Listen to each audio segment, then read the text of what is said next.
আপনি শুনতে পাচ্ছেন? শুনতে পাচ্ছেন আপনি?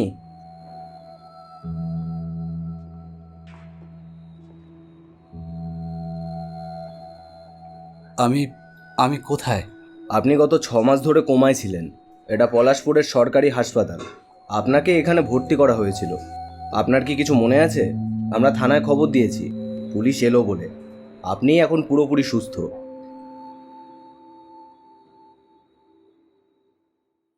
মিলন হবে কত দিনে, মিলন হবে কত দিনে, আমার মনের মানুষের সনে, আমার মনের মানুষের সনে।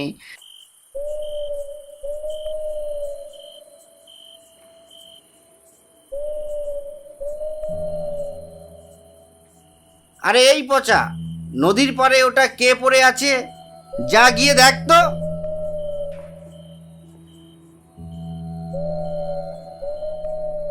বাবু, বাবু শুনতে পাচ্ছেন আমার কথা?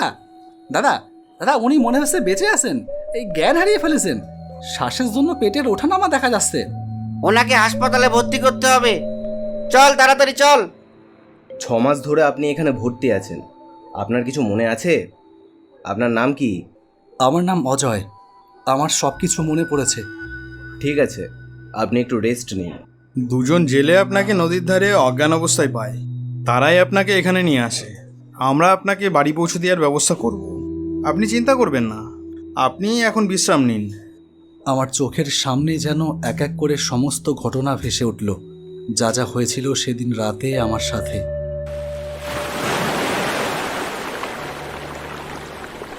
আপনার যত টাকা লাগে আমি দেব।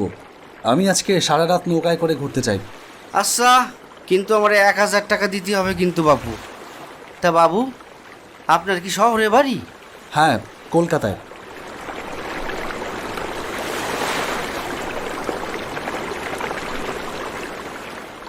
এমন মানুষ পেলাম না রে, যে আমায় ব্যথা দিল না, ব্যথা দিল না।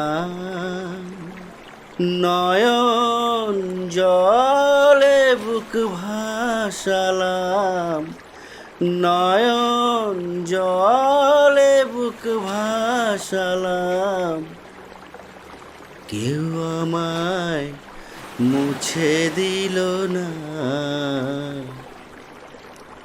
মুছে দিল না। এই পাশটা কোথায় গেছে? এই খালটা দিয়ে বাবু কিছুটা গেলেই একটা গ্রাম পড়বে, তবে ওইখানে বড় বড় কুমিরের ভয় আছে বাবু।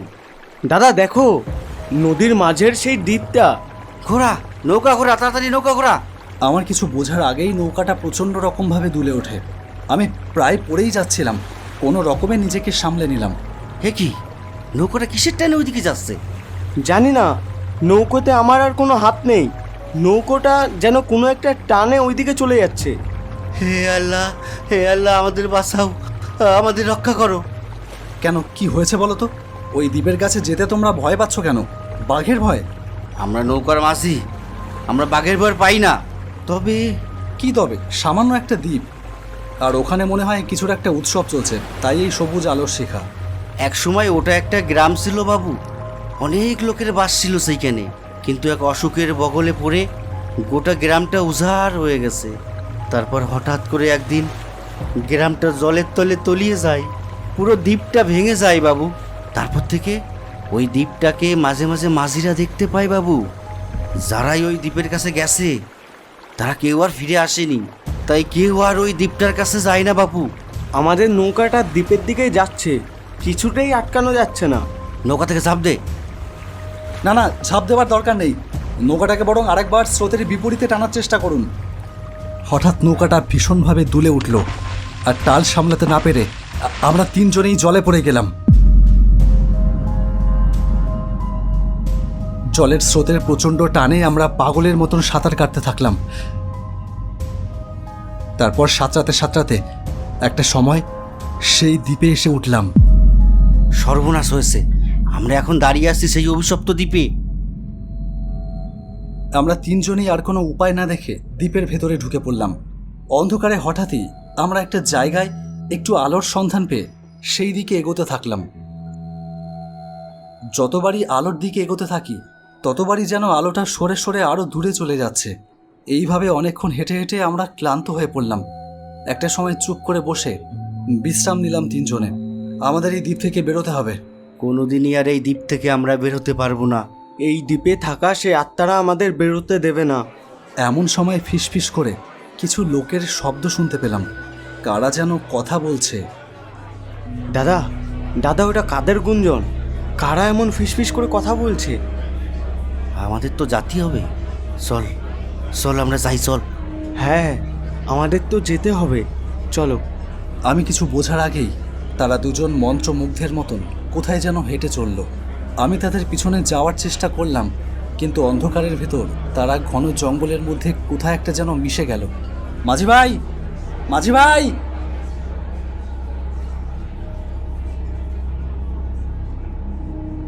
আমি অনেক জোরে ডাকলাম, কিন্তু তাদের কোনো সাড়া পেলাম না। দূর থেকে মাঝির একটা কণ্ঠস্বর ভেসে আসে, মাঝি ভাই, মাঝি ভাই, কোথায় তোমরা? চারিদিক শান্ত, কোনো আওয়াজ আসছে না। আর আমার বারবার ভয় করতে থাকলো। এই অচেনা অজানা দ্বীপে আমি একা। এই জঙ্গল রাতের বেলা গোলকধাঁধায় পরিণত হয়েছে।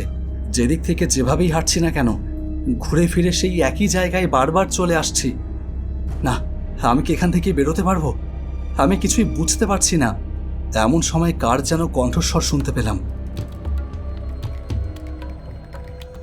ঘুরে দেখলাম, তারা এসে দাঁড়ানো মাত্রই আমি বুঝতে পারলাম যে এরা আর কোনো সাধারণ মানুষ না। এদের পা দুটো উল্টো দিকে ঘোরানো, চোখ সাদা, ফিনফিন করে যেন জ্বলছে। আমি প্রচণ্ড ভয় পেয়ে সেখান থেকে দৌড়তে থাকলাম। আমাকে আমাকে যেভাবেই হোক এখান থেকে বেরোতে হবে। সম্ভব নয়, ওরা কাউকে বেরোতে দেবে না। আমাদের দুজনকে ওরা শেষ করেছে।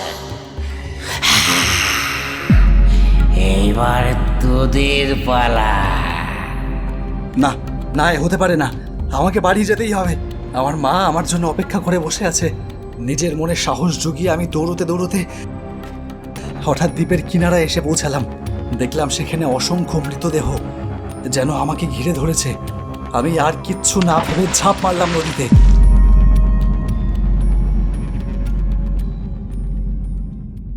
কি ভাবছেন, বাড়ি যাবেন তো?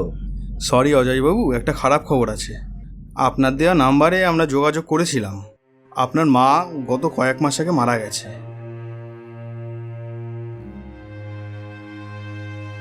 হাসপাতাল থেকে বেরিয়ে সোজা রাস্তা বরাবর হাঁটতে থাকলাম।